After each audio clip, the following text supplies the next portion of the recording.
Welcome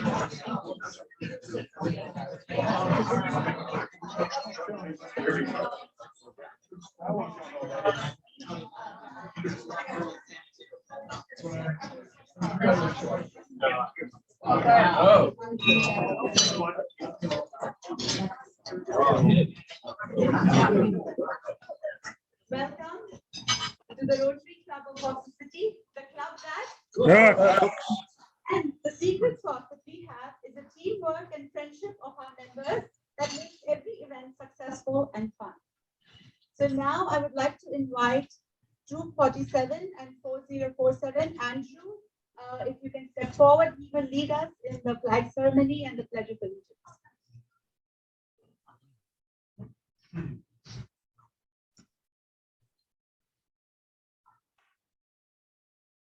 May the audience please rise. Yeah. Done. Color guard at attention. Please present the colors. Salute.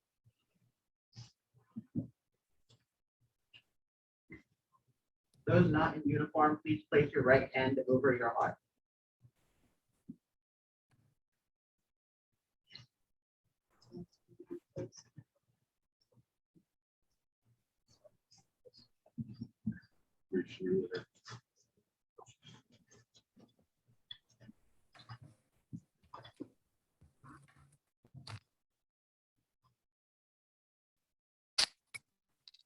Please join me in the pledge.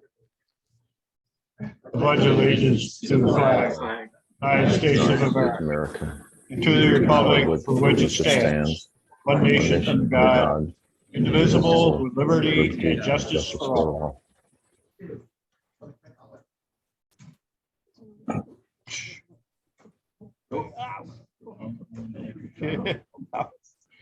Okay, there goes our insurance.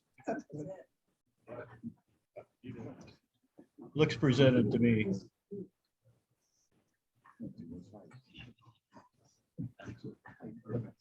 Color guard reform.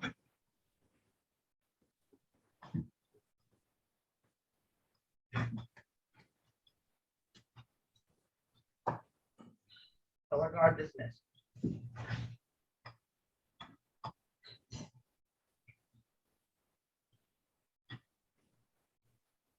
At ease. Audience, please be seated. Thank you. All right. Thank you, Andrew, and thank you to Troop 47 and 4047. Thank you for coming here and doing this for us. On the thought of the day, we have two people today, Mary Bay.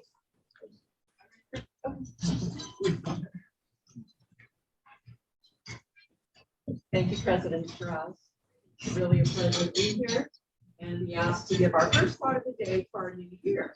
So many of you hopefully read the Rotary magazine.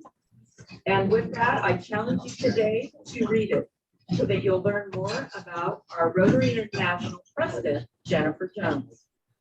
And I have a quote from her, that she believes something is really necessary. This time has called for peace and unity we're embracing despite our differences. And next is Mark. Share the sheet now.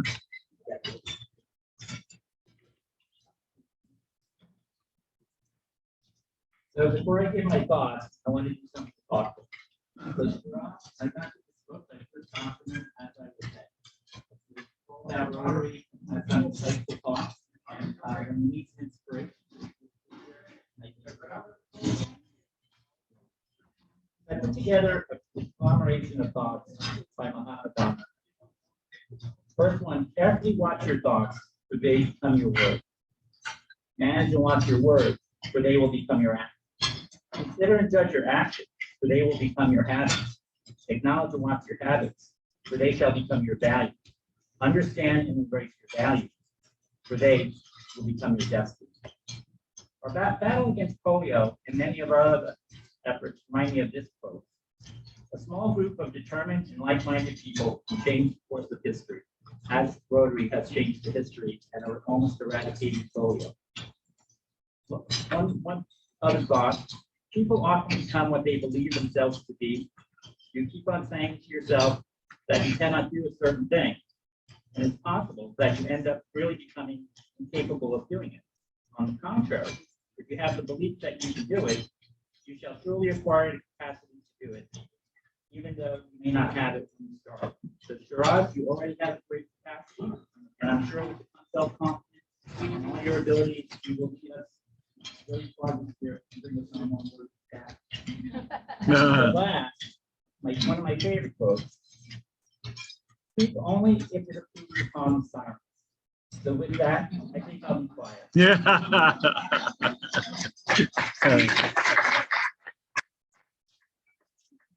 Thank you, Mark. And now, keep your cell phones on because we are going to continue with Curtis Chen's cell phone fundraiser, but I will give you a 50% discount. So instead of giving a $50 donation every time your cell phone rings, I think last week it was Steve Rose who generously donated $50. So this time, when your phone rings, you will give $25 donation to our club. And with this, I will invite our guest here, our special guest, Brad Howard, aide to Jennifer Jones, our Rotary President, Rotary International President, to come forward to do the installation of our board, and also all our board members, if you can please step forward too.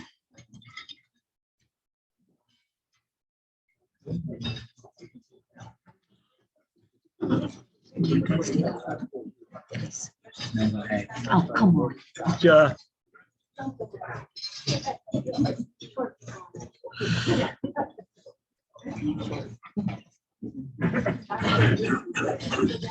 Yeah. Hello.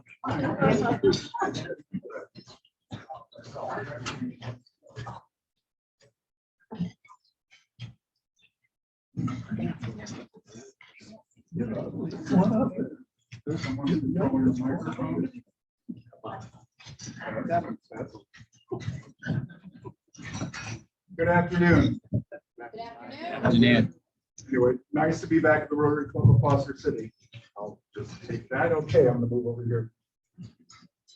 So first of all, I would like it to transition to the club to acknowledge the leadership that just had led the club, obviously, to success, not just for Rotary, but also for the club members. And so for those of you who were on the board perhaps last year, those of you who led this club last year, congratulations on a job well done.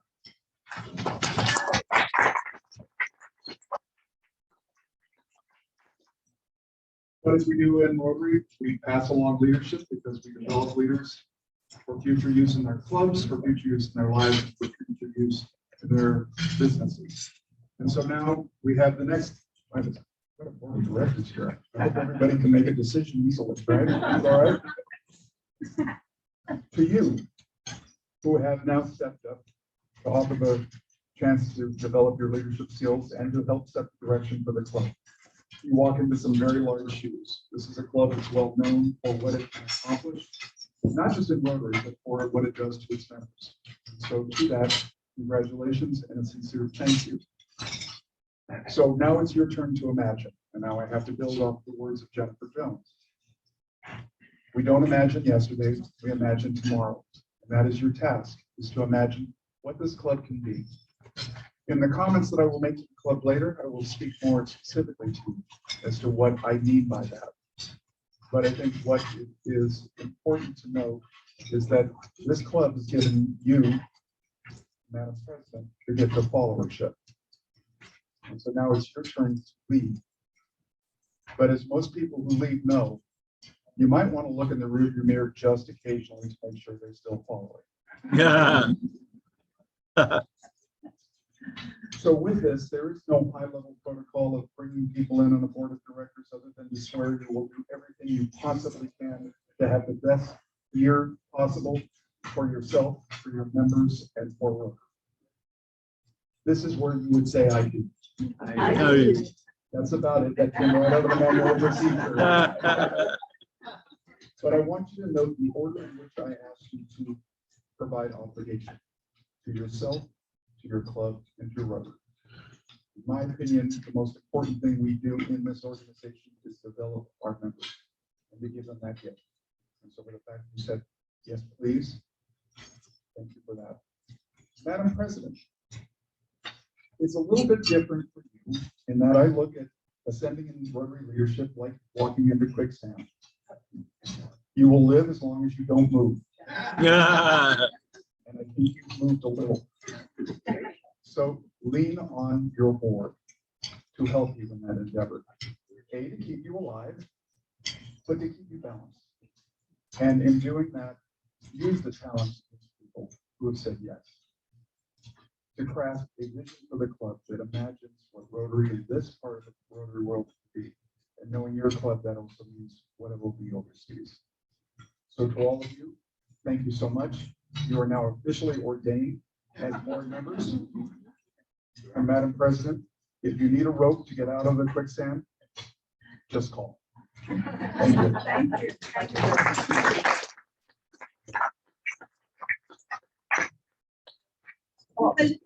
Oh my gosh. Goodness.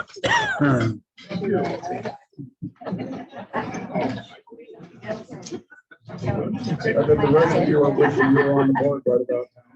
That's the idea.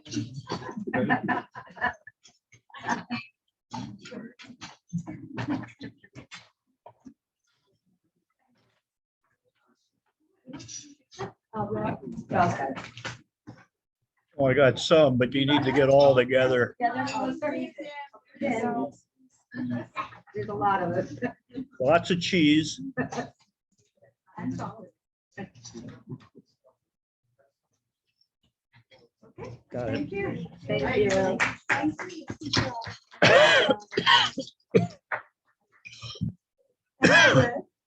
thank you, the board. I dropped something. Okay, so that's okay. I'll just make it very short that I feel really blessed.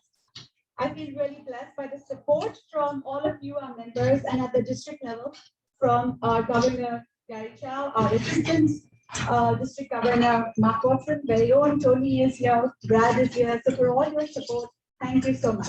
I especially want to thank our board members who actually really stepped up to take on this position of responsibility. I know it's not easy, it's a lot of work. So thank you to each and every board member. But I also want to extend that and thank each and every one of you who served on a committee, who has volunteered and done your club duties. Because we are a good club. We are successful only because of each and every one of you. And there are so many of you on so many different committees doing so many, seem small, but they are all very, very important tasks. So I truly appreciate that about each and every one of you who said, yes, Shiraz, I will help out. Thank you. That means really a lot to me. Now, this year is about you, our members. That's my goal. The thing that I'm focusing on, which the board is focusing on, really is the question we added to the 4-way test in Rotary. Is it fun? Right? That's the goal. Is it fun? We want to make sure that we have more events that are interesting to you, that you enjoy doing with your friends. We could do things like knitting circle, crochet, quilting. I see this Musini very excited. If you don't like my ideas, then all that I can say is come forward, volunteer, give me your ideas, let's work together and make this a great year. So I have chocolates, I brought chocolates over here for each of you. This is going with the Indian tradition that you start something good with something sweet. So this is to a sweet here. Enjoy your sweet chocolates over there. Thank you very much.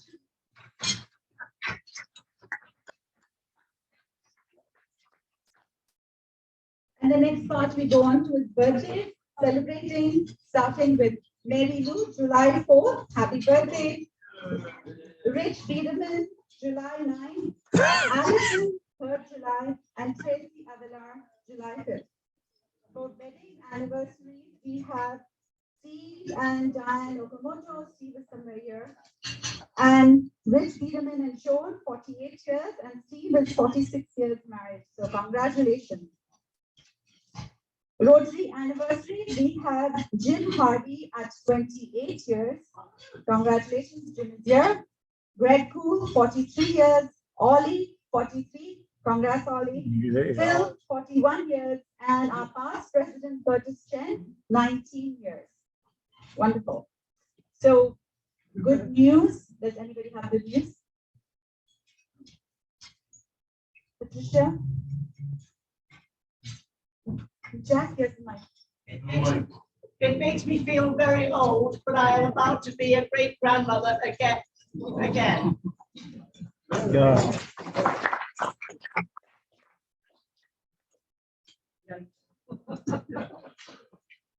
Anybody else? No one? Okay.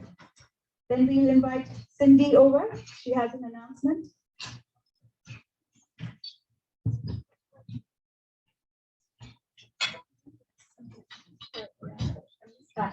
Sorry, missed the line over here altogether. And that is for our guests and visiting Rotarians. If you can please introduce the guests at your table.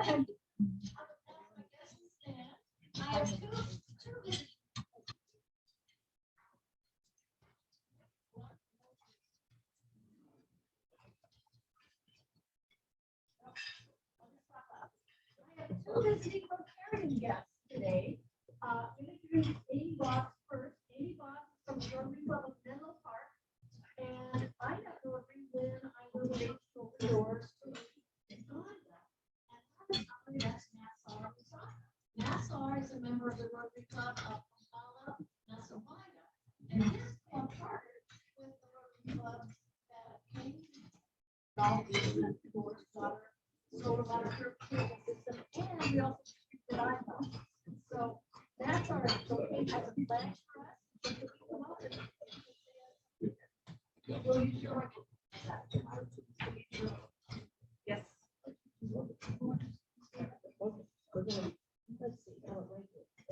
Nassau, do you want to say anything?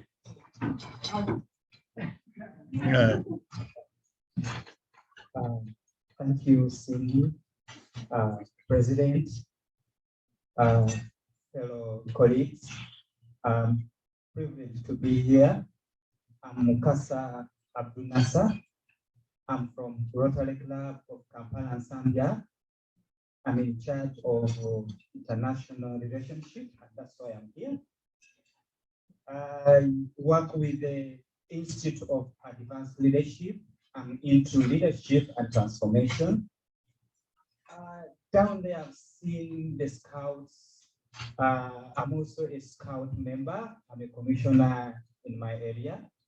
Wonderful meeting you. What I would say, you've already said it, but what's more important is imagine what you can do different in our Rotary.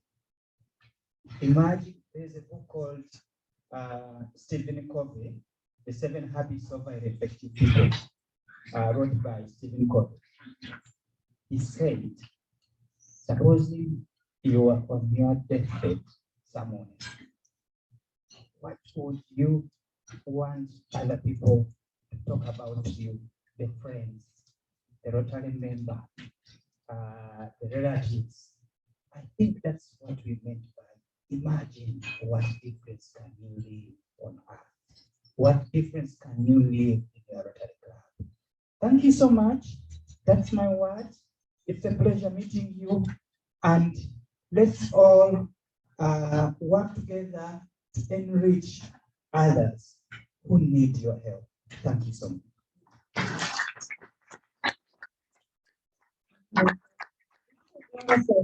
Flag. When I went to visit them last September, I took our flag. And so they have our flag, that's one that cooks, and now we have the Rotary Club of Kampala and Nassau flag for exchange. So thank you. You want to do a photo of the movie? And you try how that I deliver. Yes.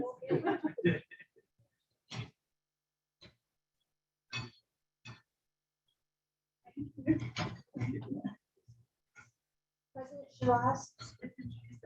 We have a visiting Rotarian. Yes, I'm going to continue with that, yes. So, our table, should we start at the very end? Guests and visiting Rotarians? Anybody? Okay, Betty? Yes. I'll let him introduce himself. Go ahead. Go ahead.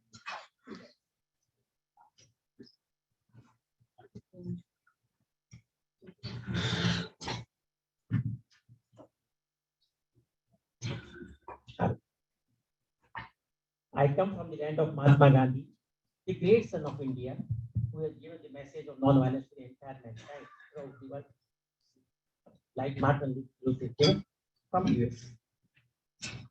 I belong to district 3182.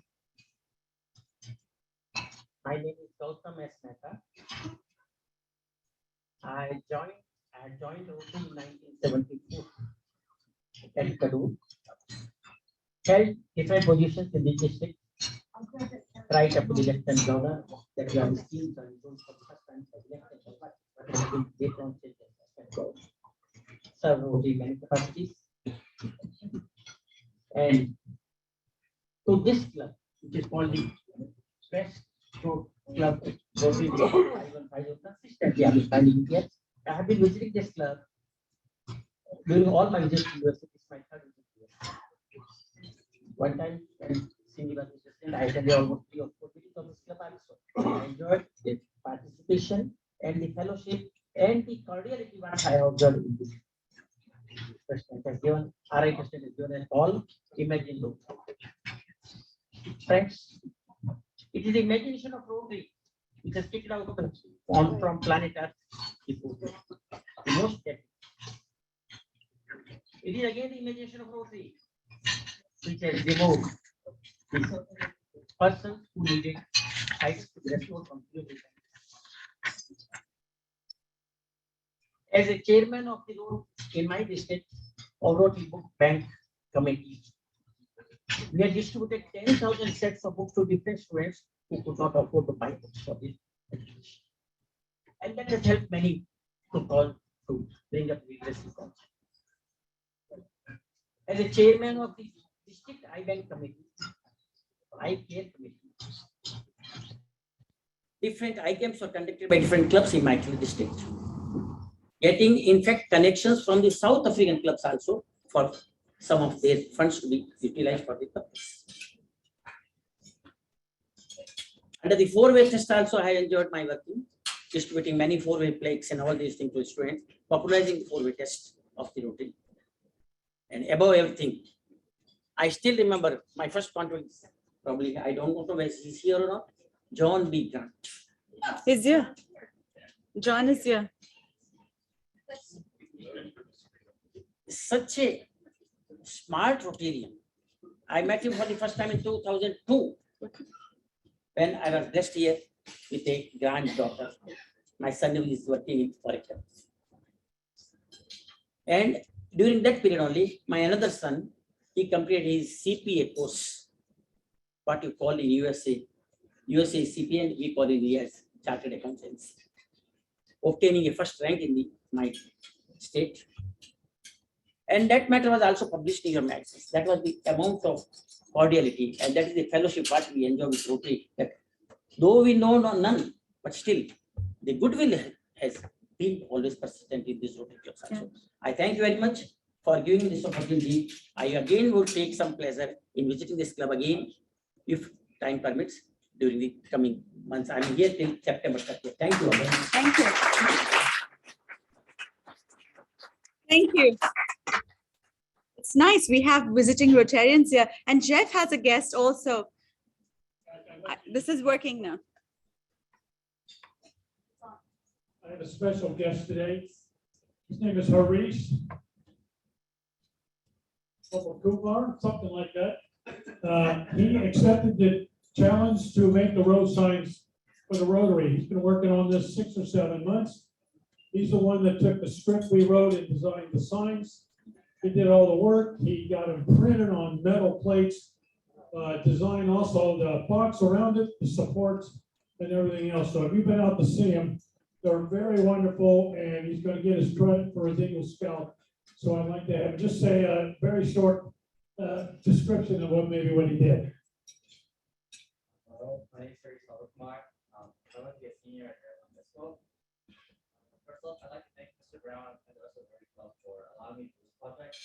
It was definitely a really great learning experience for me and my family.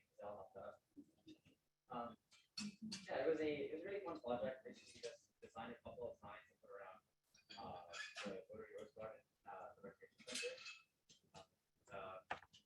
Last year, we were going to take care of the roses. Nancy Gordon, who passed away a couple years ago, was a really strong supporter of the Rose Garden.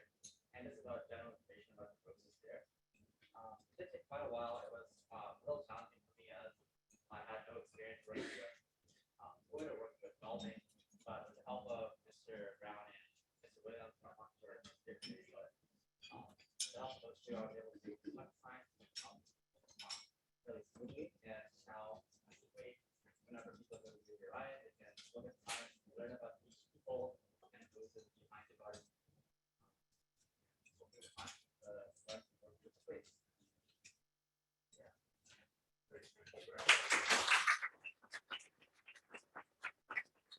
Thank you. Those signs are really very nice. Thank you. I proudly walk by there and I say, see, this is all Rotary, all the roses there. So thank you for doing that for us.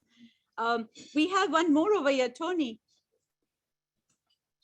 Thank you, President Shiraz. Now, from the Rotary Club of San Mateo with the classification of business and real estate law, I'm Tony Bowen. I think I know most of everybody in the room. So it's nice to be back. Thank you. Thank you for coming today, Tony. And we have another guest over there next to Patricia. Jack is coming there.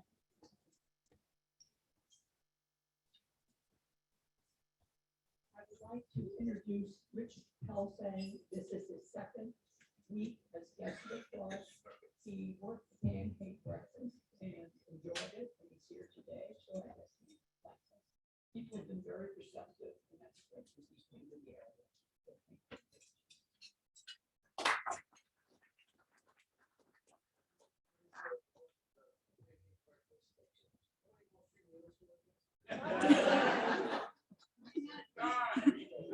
It's done.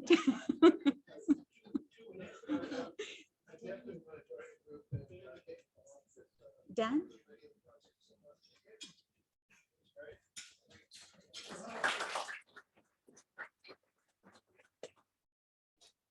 Jack, can you give the mic to the Scoutmaster, please? Danny? Good afternoon, experience. My name is Danny Gan. I'm the current Scoutmaster of 247. And Bob Watson, who was our previous Scoutmaster.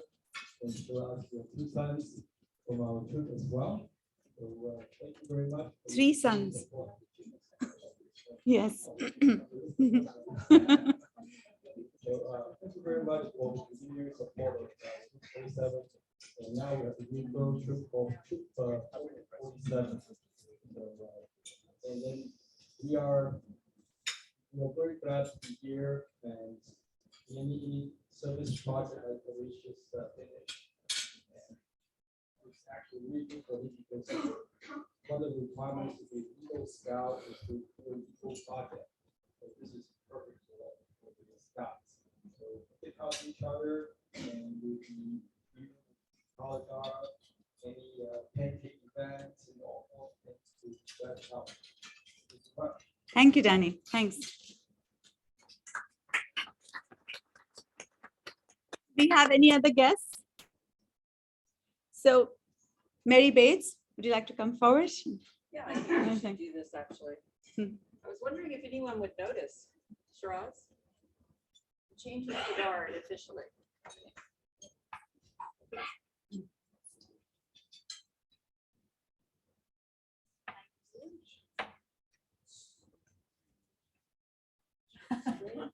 Here we go.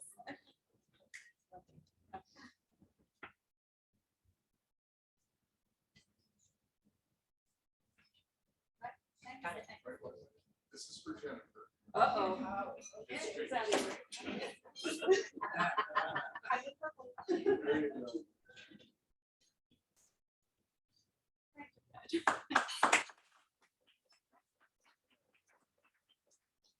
Okay, now we have Cindy Sims to do a recap of the pancake breakfast.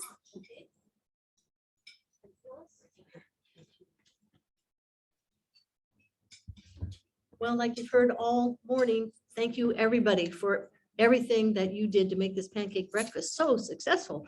I'm glad that everyone is here mostly. We did have a couple of missing people in action. We lost Bill Chow at the end of the day because he now has COVID. I don't know if you heard that, so keep him in your thoughts. However, he carried this off like a champ.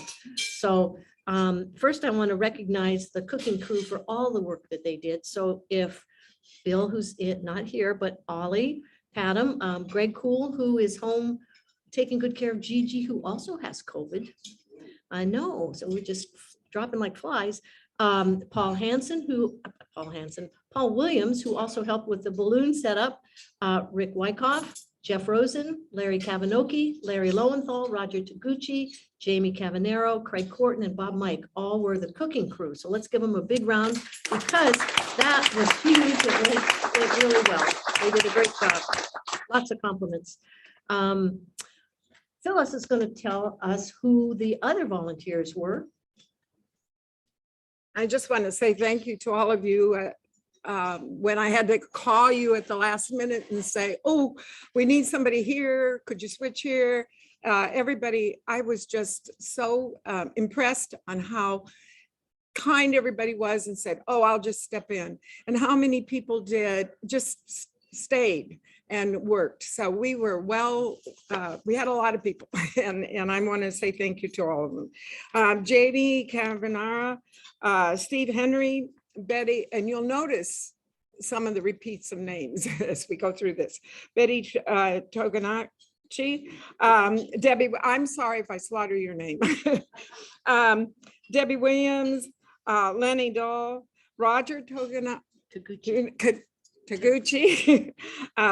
Bob Kaplan, Marcia Coyne-Lyle, Teresa Pope, Pam Frisella and her sister Samantha Marshall volunteered at the last minute, Samantha did, Pam got her, Diana Schroeder, Letitia Brooks, Patricia Nutting, Rich, our hopefully new member, let's see, Shiraz Zach, Sharma, and I still can't say it, Shiraz, her last name, so. Mary Lou Griffin, Stephanie Matson, Mike Hoffman, Jeff and Phyllis Brown, Linda Grant, Cindy, of course, did a fabulous job. I only did a little in comparison, but I'm learning. And Larry Kavanoki, and let's see, setting up John Grant, Larry again in another capacity, Craig Corton, Jeff Brown again, Mark Watson. And I'd also like to thank those wonderful Boy Scouts who did every little thing we asked them to do and did it well. And of course, the cooking crew was fabulous as always. And Tracy Avalar and the police for supporting us and supporting the whole day. So it was a great success, I think. It was my very first one. So I was delighted to see the community and how grateful they were for us. So thank you everyone for stepping up. You bet. Thank you, Phyllis. So I know you're probably wondering, how did we do? Well, when all the costs were paid for and we compared against the receipts, we netted a little over $2,000, which is about $1,000 more than we did last year. But we do have an agreement with the City Parks and Rec to share a portion of that. We're not sure yet what the portion definition means, so I'll let you know. And we sold 426 meals. So that's a lot of people that attended the pancake breakfast. So thank you guys. Thank you, Phyllis, for co-chairing with me.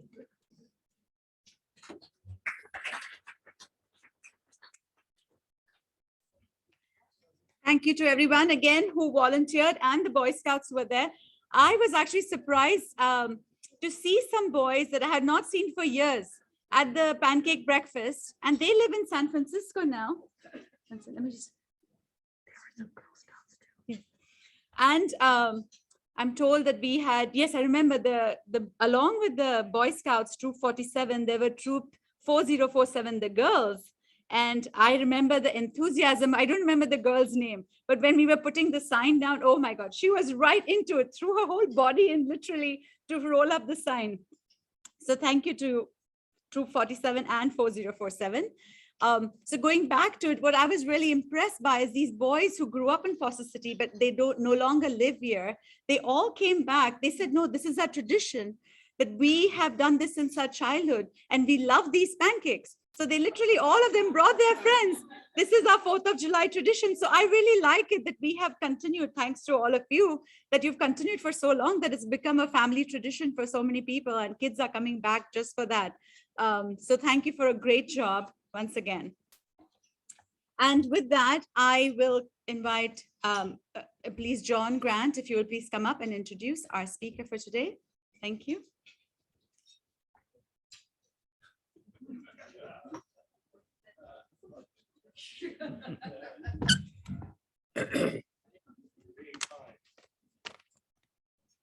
About 15 minutes ago, I was told I was going to introduce the speaker, but which is fine because I've known Brad for years and years. I really first met Brad when he organized a trip for us. And I was asking Brad which convention it was, and we couldn't come up with a real good answer. But following a convention sometime after the year 2000, Brad organized a tour to go distribute wheelchairs in China, and his sister was the one that led the tour for us.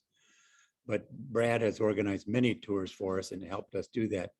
This tour to China was terrific. We had with us, as a representative of Rotary International, past President Cliff Docterman was one of the tour members.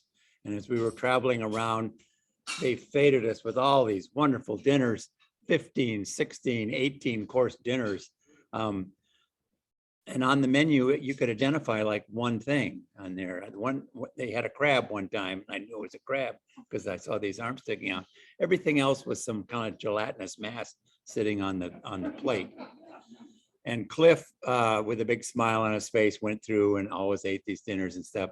And person after person came up to Cliff with a glass of something clear and very potent, and said all these fancy words. And Cliff would toast him and take a drink and go right over his, because if he would have been completely plastered if everybody did that. So the seats behind him were covered with water or this flamethrower fluid that he was throwing over his shoulder to do that.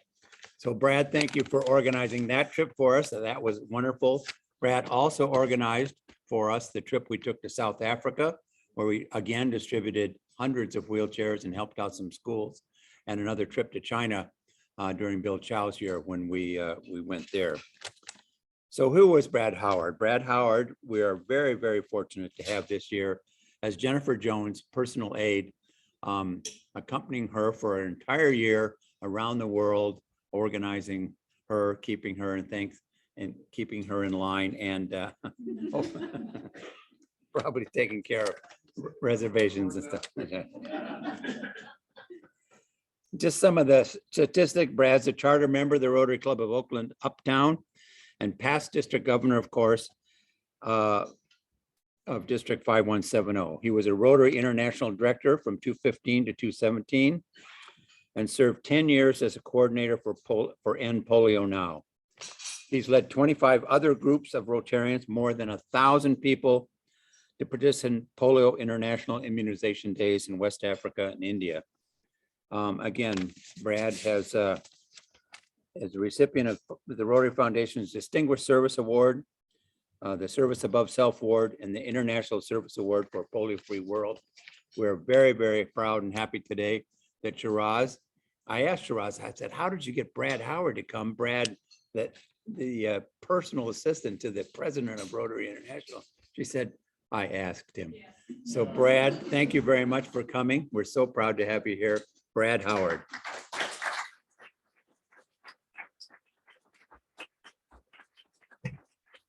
Not a problem.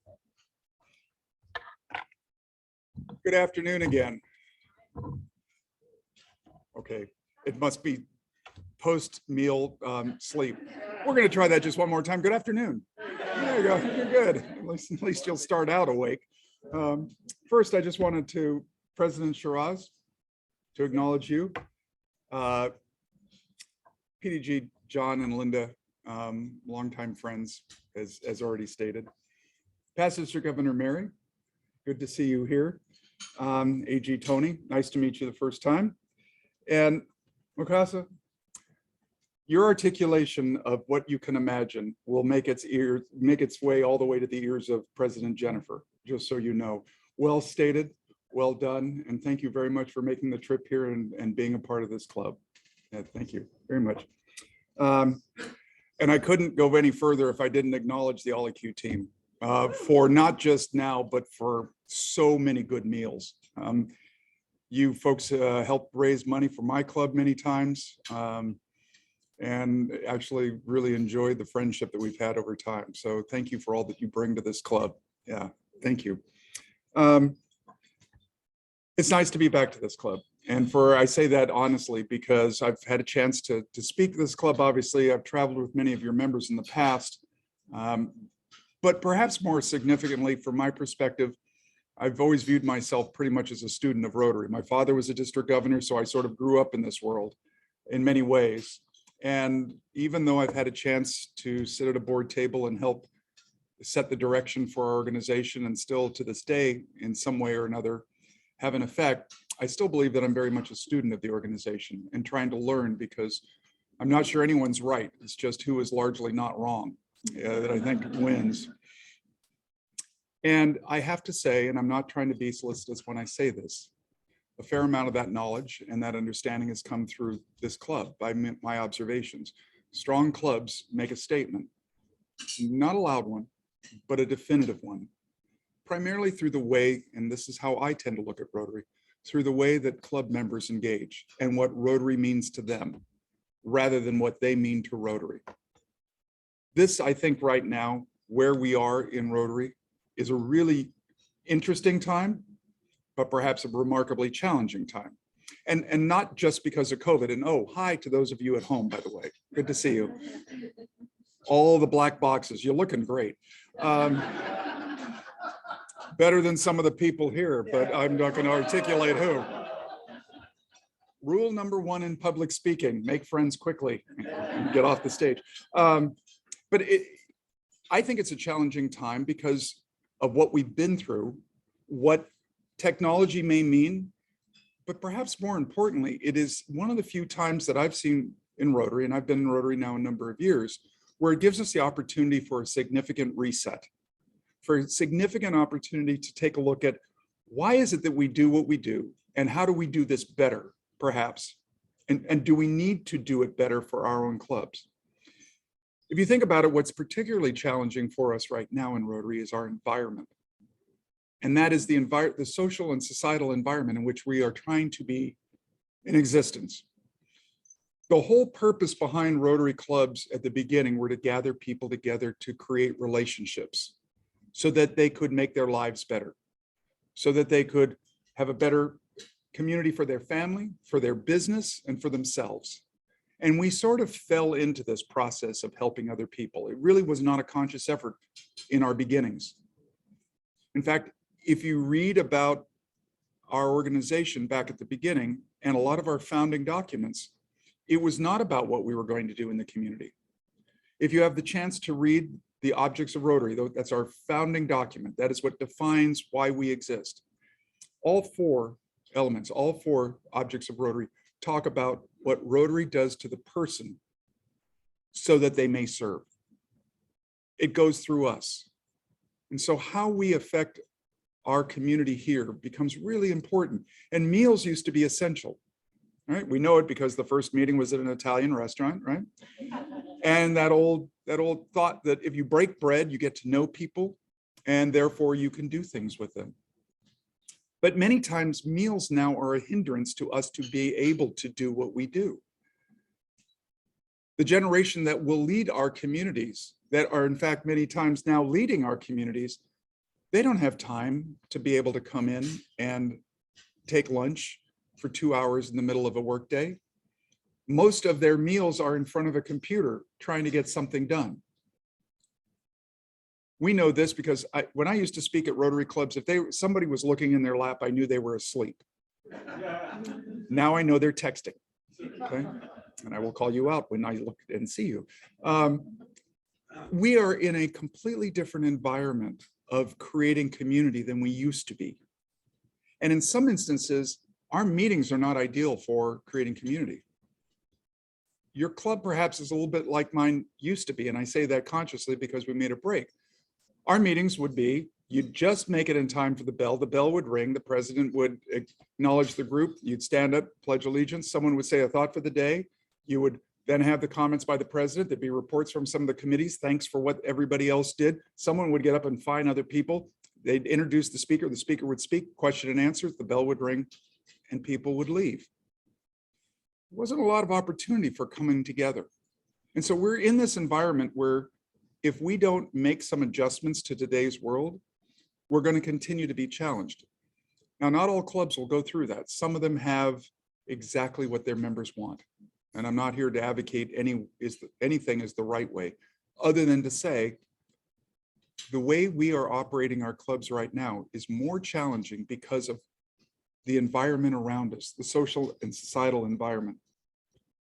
And so in looking at that, it's caused a lot of clubs, particularly through the pandemic, to ask, why are we together? And how do we make this better?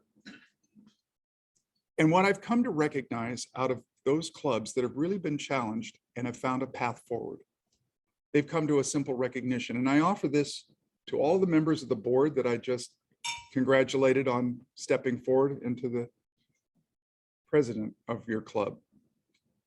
I don't think that you need a long-term strategic plan. I don't think you need to get tightly wound in order to understand what the rudder is of a successful club. It comes down to one very simple sentence with 7 words. Create a club your members will love, period. That's the 8th word. All you need is to create a club your members will love. And I know you must understand this for all that you do is the club that cooks, for all the sense of community, for the list of names that you read, because I would thought you were absolutely reading the entire list of your membership. Almost, right. But that is the point, is to create this sense of community. We talk about in Rotary how we want to get our members to be more engaged. We'd like to engage them in the club. I don't think that's the highest expression of getting people involved with the club, because there's a lot of people who get engaged that don't get married. Right? Think about it in terms of a marriage.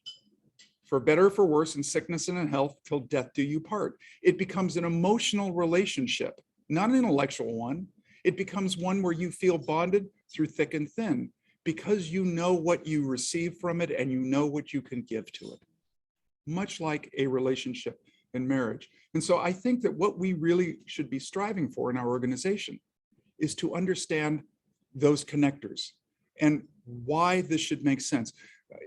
I've been around long enough in Rotary, John, I know you too. There used to be little cards that we would hand out that would say, what is Rotary? Wrong question. Absolutely the wrong question in my book. The only question we should be asking is why Rotary? When someone stops to say, tell me about Rotary, it shouldn't be about our size, polio, all these other things. It comes down to a very simple statement. Why are you still a member? What is it that you receive out of this organization? What is it that makes sense to you? Why is it that some of you have been in as long as the number of years that were articulated in celebrating your anniversaries? And I think it comes down to a few things. First, understanding what Rotary truly is, who our customers are, therefore what our competition is, what we do, and why we are different than any other organization on earth. If I ask you, tell me what kind of an organization Rotary is, what would you say? Oh, I heard it over here. Come on, say it loud.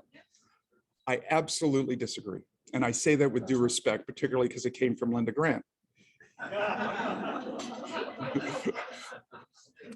I don't think we are a service organization at all.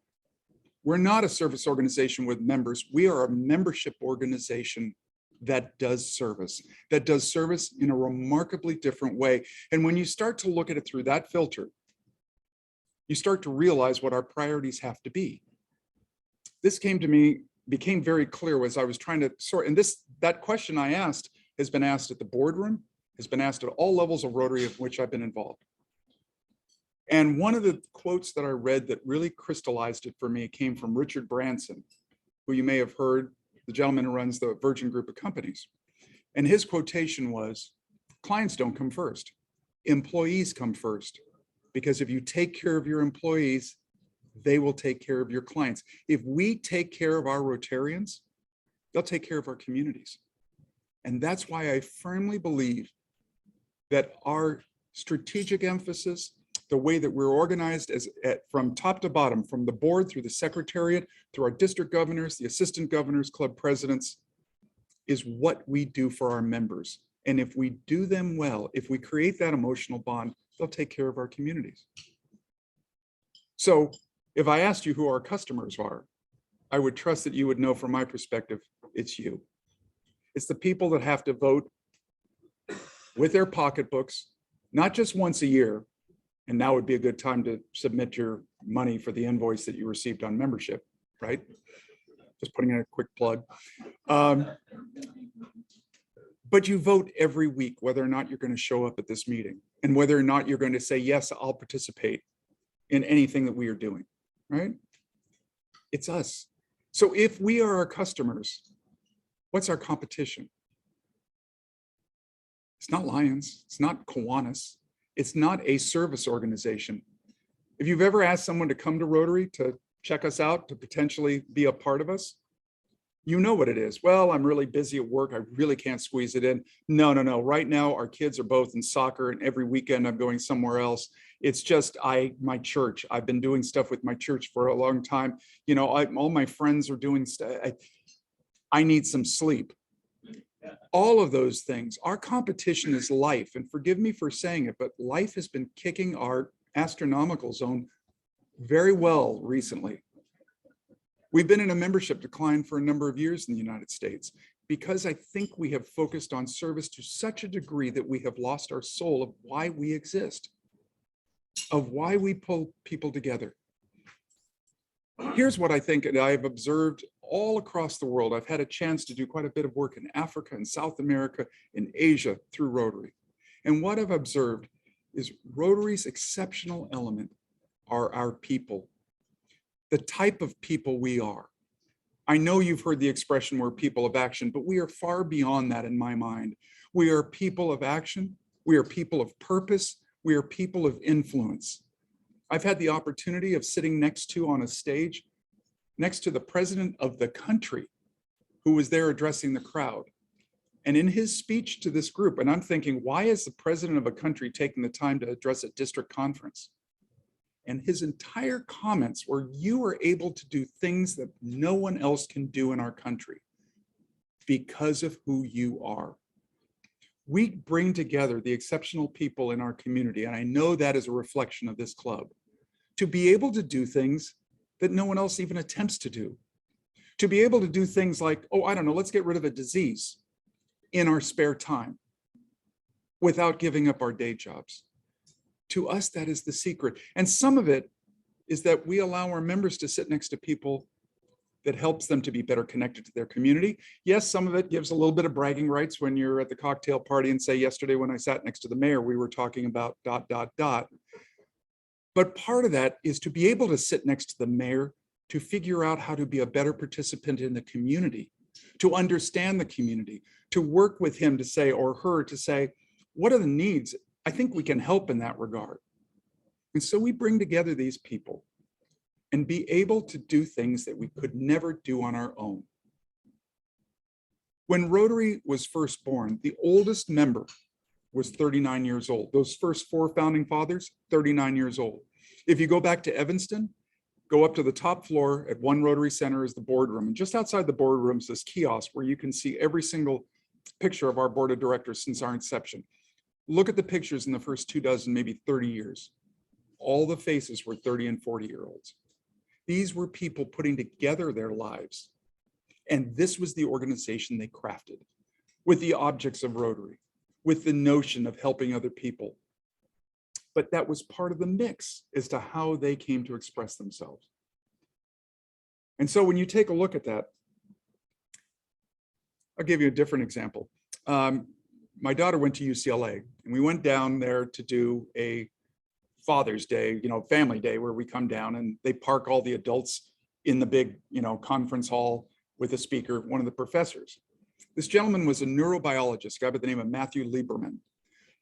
During the speech, it was kind of interesting, but I was not really paying that much attention until he kind of got to a point of talking about how they measured brain waves to try and assess things. And they came to, and his entire point was about the social nature of our brain. When he started talking, he said, towards the end of your life, being socially isolated has the same effect on longevity as 2 packs of cigarettes a day. Thinking, oh my God. So social interaction becomes really high. And he continued his comments to talk about the measurability of happiness in the brain. And there were 2 things that were well above money and most any other element of happiness: recognition by your peers and helping other people. Social interaction, recognition by your peers, and helping other people. You're sitting right in the middle of the happiest way we can express ourselves. And not just for the people who are more senior. I think that one of the greatest gifts that Rotary gives to people who are on that age where they're retiring is a whole new way of learning things to do, of being volunteers, of, what do you mean I'm in charge of the crab feed? I don't know anything about a crab feed. Well, you will now, right? Or you're going to be the Rotary Foundation chair. You have to raise money. No, I really don't raise money for that kind of stuff. And I've watched countless people get put into that situation and figure it out and get a new element, a new skill set, or public speaking. You know when someone's good and you really know when someone's bad. And so it's this laboratory we give, not just to the very old, but also to the very young. Those people that are in their 30s and 40s that are trying to figure out, how do I put myself together? And not just in any way. The thing I adore about Rotary is it's done with values. Our 5 core values as our organization, the 4-way test. We hold ourselves to a standard, and you bring those 30, 40-year-olds into our rooms. These people appreciate understanding that. They want to sit next to you, partly for your Rolodex. And I know I just dated myself to use the term Rolodex. Partly for your outlook, okay. But in part to learn the lessons that you've already gone through. When you talk to somebody that's in their 30s and 40s about what they can get out of Rotary, they say mentorship. And the thing that's fascinating about that mentorship relationship is it's 2 ways, right? It's not just learning how things are done with people who have experience, but to share what it's like to build their life in today's world. Jennifer speaks to a quote that she heard when she was back at an event in New York City from a woman that runs the president of the European Union. And in her comments and her conversation, she said, when you're young, you go fast. When you're older, you know the shortcuts. And that's the beauty of what our organization provides when we have that breadth of demography in our clubs, because we offer value on both ends. But it goes even one step further. In my opinion, what Rotary does better than any other organization which I know is we make our members better people. We actually give them the opportunity to improve themselves, to sit next to people like John and Linda, who have been all over the world and have friends and they understand how to navigate in that space, or people in your community who have the equal skills in a local level. There was a woman that I once met who really expressed just how much she loved Rotary. And I said, why do you love Rotary so much? And her quote was exactly what I just said, because it makes me a better person. And I know this in a variety of ways, but perhaps one of the most, to me, joyous ways and visceral ways that I've seen is I have had a chance to take a lot of people overseas to participate in polio trips, deliver wheelchairs, work on global grants, and outside in the other part of my business where I take people overseas. but I'll speak specifically to the experience of polio eradication. Very clear mission. I want to go overseas because I want to put those 2 drops in the mouth of a child and help eliminate this disease. But I can tell you, putting those 2 drops in the mouth of a child is not the best part. It's significant. It has an effect. But it's when that person looks up and they look around the village in which they're standing that really changes them. That's where they look in the center of the village and they see this creek that's running through it, and they suddenly realize that's not fresh water, that's sewage. Or they go in the school and they see 4 kids sitting at one desk crammed in together, each with a piece of paper. But only one child has a pencil and is writing. And you're thinking, what the heck am I looking at? And you realize what you're looking at when that child gives that pencil to the second child. And you think, are you kidding me? You were waiting to do your work because you don't have a pencil? I'll get you a pencil. I'll get you a box of pencils. I will figure out how to make sure this school never lacks supplies so that you never lack an education opportunity. Or you come out into that courtyard and you look at that creek and you say, I have no idea what I can do, but I think Rotary does something with water and sanitation, or something I heard about in one of the presentations in my club. And they come back, they get connected with the leadership in the district, and all of a sudden they take that one step forward into the pond of quicksand, and they do a grant. They do a global grant. And I say this because I have watched these people. I have seen these people get off an airplane when they arrive, scared to death of the food they're going to eat, the mosquitoes that are going to devour them, and all the other things that are foreign. And then I've watched them get back on the airplane, looking like Mukasa, with clothes that show that they have changed a culture, that they have grown in a step. And at that final event where everybody's leaving and everybody's hugging, you're not sure who you're going to leave and go home with. And while it sounds like I'm saying it for humor, it's absolutely the truth. We give the gift of growth. And here's the thing that's the best part of this, is that one of the best gifts we give our members, it's a benefit of membership that's only available to us. Other people help us and other people can participate, but if there isn't Rotarians involved, it cannot happen. This benefit enables us to dream that we can do things that we never thought we could in places we never knew we would go to, and achieve results. This benefit, it's called the Rotary Foundation. It is the enabler of dreams. It is the gift that we give, and we always tend to think of it as a bank that we put money into. From my observation, it's a dream bank. It is something that we have the ability to imagine what we can do with it. And I've watched these people all of a sudden evolve and believe that they have a purpose higher than just coming to the Rotary Club. For all these things, we offer benefits to our members that you could not walk into any store and buy, cannot join any other organization and receive. And so when I talk to you that we're a membership organization, yes, we are, because of what we do to our members. So to the board, to the leadership, to this club that has taught me, and I suspect many others, about the values of Rotary's membership to its members. Never forget the core reason why we came together. It's this, is to create these relationships so that you have the opportunity to dream, you have the opportunity to imagine, and you have the opportunity to achieve what you could never achieve anywhere else. So to this club, I say, keep it up. I know you're doing it for your members, but I just want to make it remarkably clear for those of us in Rotary that think about our organization, you also teach us. And to that, I offer sincere thanks. And thanks for letting me share my thoughts and comments today.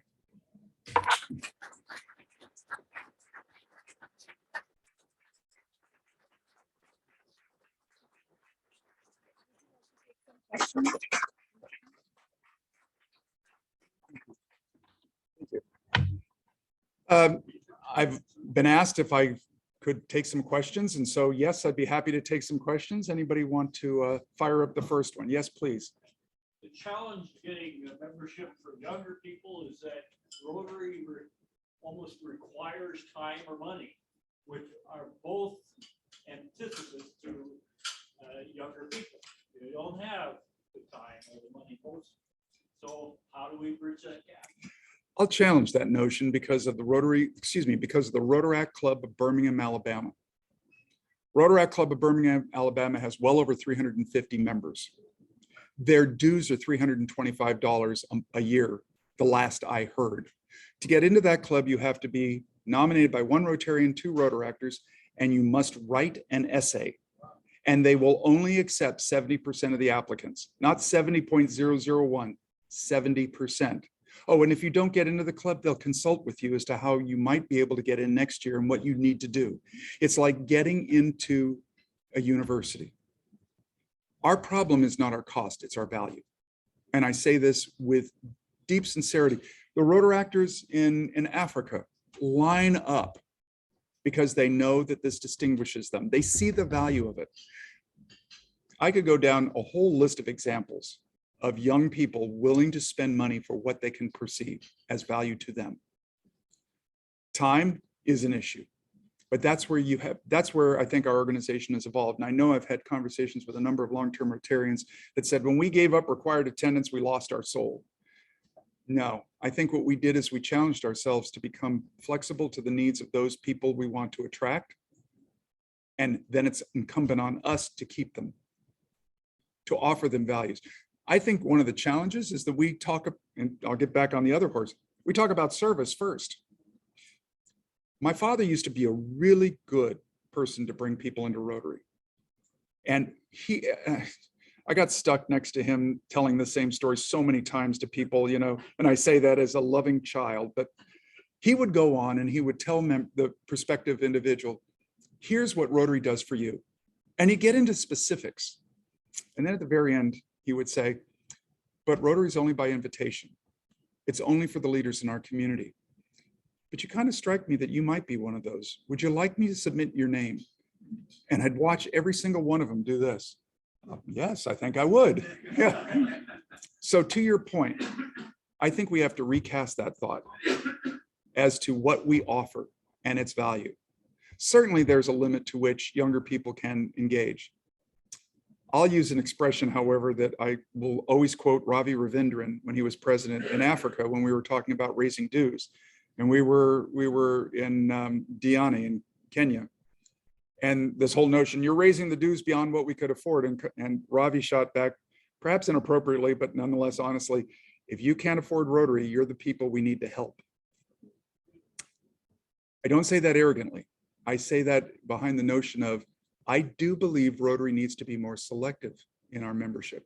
If we're a service organization, we want every single body out there. If we're a membership organization, we need to think about what are the types of people that we want that should be in here. And you can be both selective and inclusive. They're not mutually exclusive.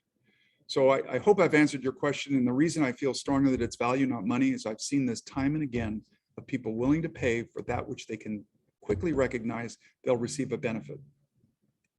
Thank you. Can you remind me what those 7 words were? 7 words. Oh, thank you. Create a club your members will love. Absolutely. Anyway, thank you very much for the easy questions.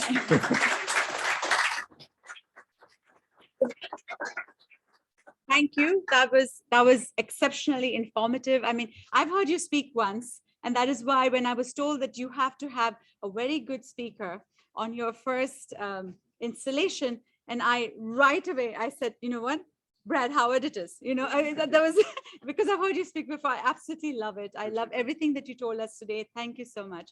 So here is our little speaker gift. What we've done, you must be familiar with this, is that in honor of your presentation today, what we are doing is we are donating to the Polio Plus program of TRF. And you know that this is matched 2-for-1 by the Bill and Melinda Gates Foundation. So it eventually translates to $60, which will be donated. And that becomes around 400 oral doses of polio vaccine. So that is being done by our club in your honor. And the second picture over here is our club's key project, which is we work with the Interact students over here. We take playgrounds which are being thrown away, we refurbish them, and we install them at the URock Nation in Klamath Falls. So thank so you. much. I Thank appreciate you. that. It was Thank an you. honor to have Thank you very you. much.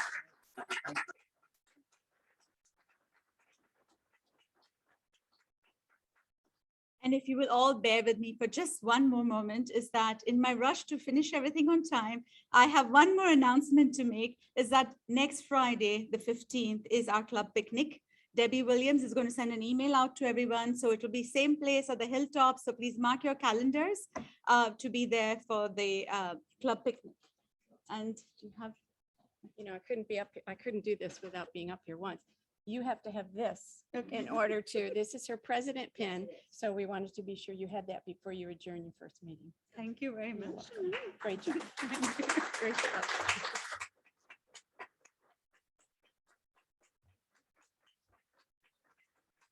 And with that, I want to thank everybody who did club duties today, which is Greeter, Jeff Brown, thank you. And Troop 47 and 4047, thought of the day is Mary Bates and Mark Watson. Minutes, I don't see Debbie Williams. Who took over minutes then? She's doing it online. Okay, thank you.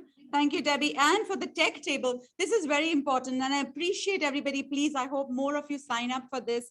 And that's the tech table, Rel and Mark Watson. Minutes, now I want to say minutes is really, really easy. Almost any one of you can do it. It's just like fill in the blanks because I have everything on the agenda. You just have to put in the good news. That's it. So I hope I see more of you doing minutes at the next meeting. So thank you. With that, the meeting is adjourned.